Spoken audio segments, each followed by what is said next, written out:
Bonjour. D'après vous, quelle est la nation qui a le plus contribué à la défaite de l'Allemagne en 1945? Il y a d'autres... Non, tout le monde est d'accord avec le monsieur? Ah, une autre proposition? Plus personne, c'est bon, on s'est mis d'accord? La démocratie a voté? En 1945, l'IFOP, l'Institut de sondage, demande cette question aux Français. Il se trouve que 57% des Français répondent que c'est l'URSS. Et 70 ans plus tard, en 2015, il se trouve que 54% des Français répondent les États-Unis. Qu'est-ce qui a fait que les Français ont changé d'opinion? Ça. Alors pas ça, mais ça. Les films américains. Les films américains et l'art en général peut nous faire changer d'opinion. Alors on va se demander comment ne plus se faire avoir par l'art.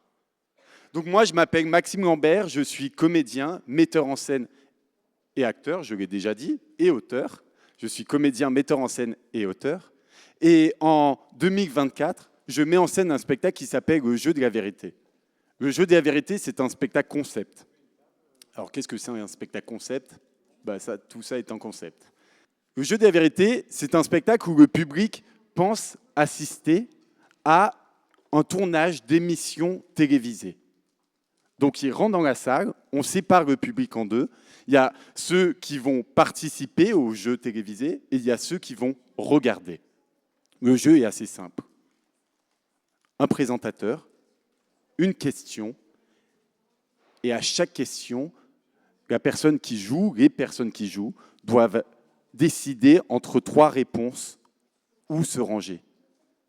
Les questions sont assez intimes, on cherche la vérité, on cherche des réactions spontanées. Ça frise avec la télé-réalité. Bon, il faut que je vous avoue un truc. Je suis fan de télé-réalité. Il y en a aussi ce soir? Ah, bien. Les télé-réalités que je regarde, c'est ça.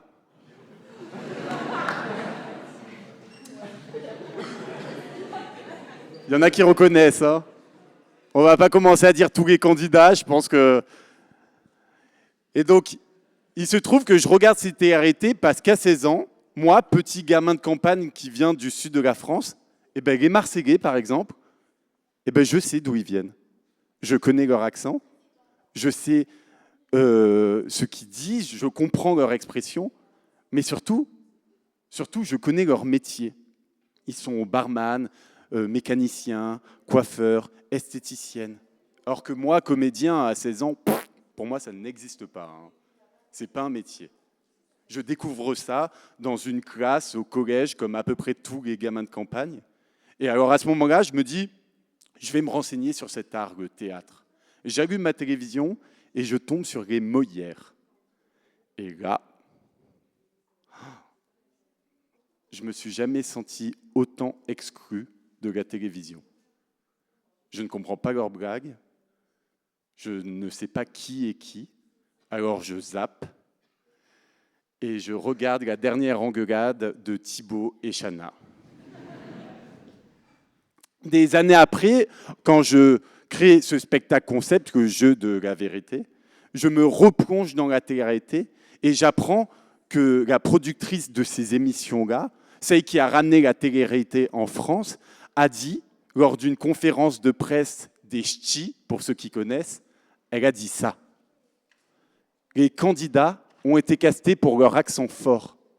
Enfermés des gogo danseuses, DJ, barman dans une villa à Ibiza, on s'est dit que ce serait marrant. Qu'il y ait un décalage. J'en avais marre de caster des gens du Sud. Il n'y a que des bimbos. J'avais des clichés sur le Nord. Je n'y serais jamais allé pour faire un casting avant. On va systématiquement dans le Sud parce que les gens, ils sont hauts en couleur, mais il n'y a que des cagoles. Bon, je comprends assez vite que ce n'est pas nous qui tenons les fils et qu'il va falloir se réapproprier notre image. Alors je commence à lire beaucoup sur la télé-réalité.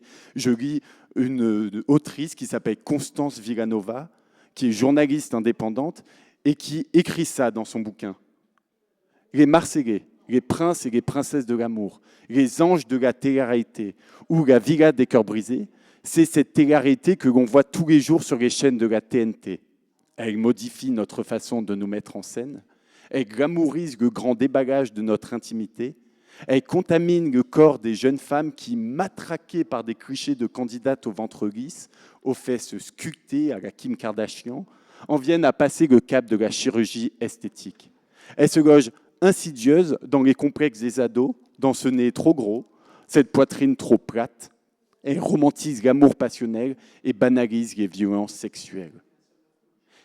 Et alors à ce moment-là, je comprends que la télé-réalité, elle ne touche pas que les petits Marseillais ou les ch'tis, non. Elle touche toute la société, même ceux qui ne la regardent pas. Elle change carrément la société. Et donc, je comprends que toute la société est changée par les images. On la voit tout le temps. Les publicités sont les premiers influenceurs qu'on connaît. Par exemple, là, on voit ces 3 publicités qui représentent la beauté féminine. Les 3. Et la beauté féminine, ça crée des complexes sur les femmes. Ça les met en comparaison. Et surtout, ça crée une génération qui est focalisée sur le paraître. Donc, on a la publicité qui crée des complexes. On a la télé-réalité qui vulgarise et qui met au goût du jour la chirurgie esthétique. Et on a les films américains qui, du jour au lendemain, réinventent l'histoire. Est-ce qu'on a vraiment envie de ça comme société? Alors, je vous pose la question. Est-ce que vous avez envie de ça comme société? Moi, à ce moment-là, je me pose cette question-là et je me dis que je n'ai pas envie de ça comme société. Et vous allez me dire, mais Maxime, enfin, aucune image n'est anodine. Et c'est vrai, aucune image n'est anodine. Moi, quand je mets en scène, je mets des images sur scène constamment. Et donc, je dois sans cesse me demander qu'est-ce que je mets en scène. Je dois sans cesse me dire qu'est-ce que je montre du monde. Qu'est-ce que je décide de montrer du monde. Comment je représente le monde. Comment j'essaie de représenter le monde le plus justement possible. Comment on représente le monde le plus justement possible? Moi, je pense qu'on représente le monde le plus justement possible en le représentant dans son entièreté. Le succès d'un petit truc en plus d'Artus. Il y en a qui ont vu ce film? Il est autant dû à sa qualité qu'au fait que, d'un coup, il met des invisibles. Il les met en scène. On est dans une société où il y a ceux qu'on voit et qu'on écoute et ceux qui n'existent pas. L'Arcom, par exemple, a fait un rapport pour le Parlement où il parle de la représentation de la société française dans les médias. Et donc, dans ce rapport, on apprend que 65% de ceux qui parlent à la télé sont des cadres supérieurs.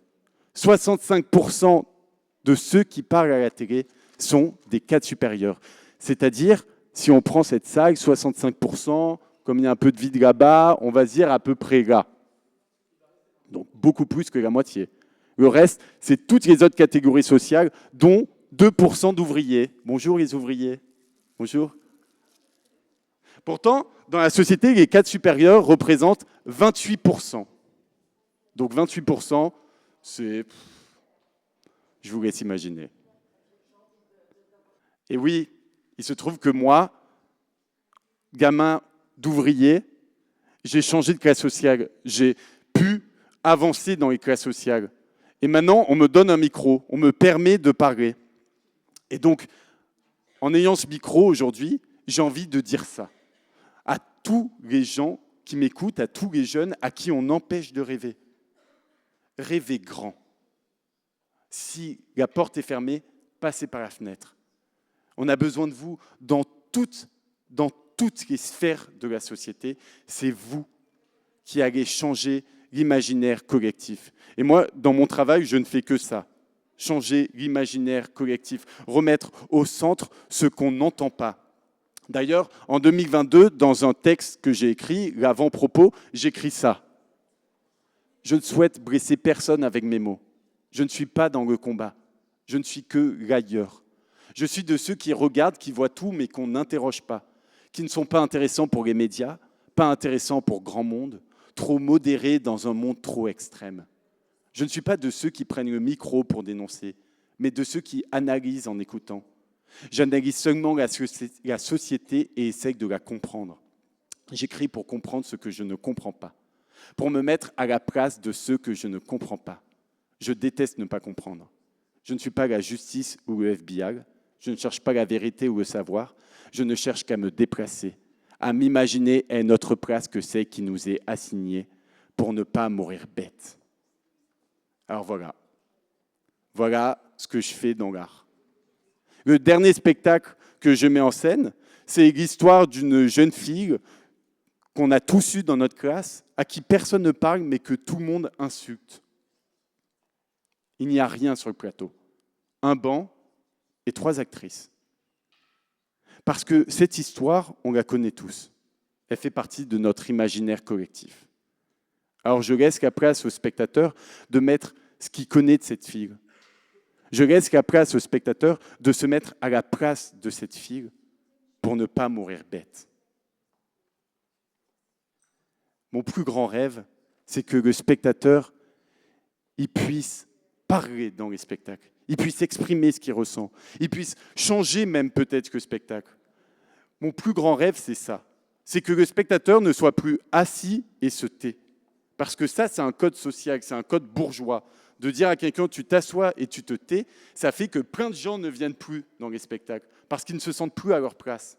D'ailleurs, le spectacle dont je vous parlais tout à l'heure, le jeu de la vérité, vous voyez, là, par exemple, c'est des spectateurs. On en voit un en haut là, qui est en train de huer. Et c'est ça qui m'intéresse, c'est que le spectateur reprenne sa place d'acteur et pas forcément de voyeur. On a tous une place d'acteur dans la société. Le théâtre, c'est la société. Et pas une place de voyeur. D'ailleurs, on voit que le plateau est vide, il n'y a presque rien, juste un être humain face à d'autres êtres humains. Et on revient à la base, à l'étymologie latine de la représentation, qui est